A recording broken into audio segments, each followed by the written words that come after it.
उमेद महाराष्ट्र राज्य ग्रामीण अभियानाच्या माध्यमातून सोलापुरात रुक्मिणी महोत्सवाचे आयोजन करण्यात आले होते।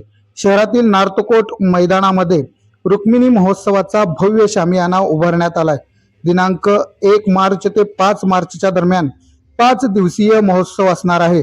अभियानाच्या माध्यमातून महिला स्वयंसहाय्यता समूहाचे आणि सामाजिक आणि आर्थिक सबलीकरण करण्यासाठी विविध उपक्रमाचे आयोजन करण्यात आले आहे। त्याचाच एक भाग म्हणून रुक्मिणी महोत्सव सरस विक्री असेल, त्याचबरोबर प्रदर्शनाचे आयोजन देखील या संपूर्ण कार्यक्रमात करण्यात आलाय। प्रदर्शनाच्या कालावधीत दररोज सांस्कृतिक कार्यक्रमाची मेजवानी देखील देण्यात आली आहे। यासोबतच महिलांचा अत्यंत आवडता खेळ म्हणजेच पैठणीचा देखील समावेश आहे।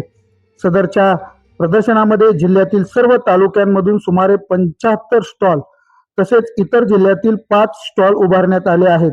प्रदर्शनात सोलापुरामधील कडक भाकरी असेल, शेंगा असेल, त्याचबरोबर चटणी आणि दुग्धजन्य पदार्थाला हस्तकला वस्तू असतील, लाकडी बैलगाडी असेल, खेळणे असेल, कापडी पिशव्या असतील, लोकरी, जैन घोंगडी असतील, मिलेट पदार्थ असतील, विविध मसाले असतील, फळे, भाजीपाला अशा शेकडो वस्तूंचा या सर्व प्रदर्शनामध्ये समावेश करण्यात आलाय।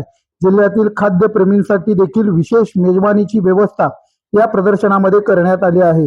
सोलापूर शहरात पार पडणाऱ्या कडक उन्हामध्ये देखील मोठ्या कूलर सहित सुख सुविधा ज्या आहेत त्या प्रदर्शनाच्या माध्यमातून सर्व खुल्या करण्यात आलेल्या आहेत। नियोजनात कुठलीही कस राहणार नाही याचा पुरेपूर काळजी देखील संपूर्ण आयोजक घेत आहेत। सोलापूर जिल्ह्याच्या कानाकोपऱ्यातून लोक या महोत्सवामध्ये सहभागी होत आहेत। याबाबतची अधिक माहिती आयोजकांकडून देण्यात आली। नमस्कार, आपण आजच्या ह्या ग्रामविकास व पंचायत राज विभाग उमेद महाराष्ट्र राज्य ग्रामीण जीवनज्योती अभियानामध्ये उमेद या कार्यक्रमामध्ये टोटल 80 स्टॉल आहेत। प्रत्येक स्टॉलमध्ये लाईटची सोय केलेली आहे। 16 एम्पियर त्यांना फ्रीज असो, चार्जिंग असो किंवा कोणते त्याच्या उपकरणासाठी आपण प्लग पॉईंट दिलेले आहेत, लाईटची सोय केलेली आहे। प्रत्येक स्टॉलला गार पाण्यात त्यांना त्रास होणे म्हणून गार पाण्याचे जार ठेवलेले आहेत। प्रत्येक स्टॉलच्या पुढे समोर जे फूड स्टॉल आहेत त्याच्या समोर डस्टबिनची सोय केलेली आहे आणि सर्व महिलांना, आलेल्या महिलांना उकडून उन्हाळा भरपूर असल्यामुळे टोटल पूर्ण एरियामध्ये कूलरने आपण कव्हर केलेला आहे।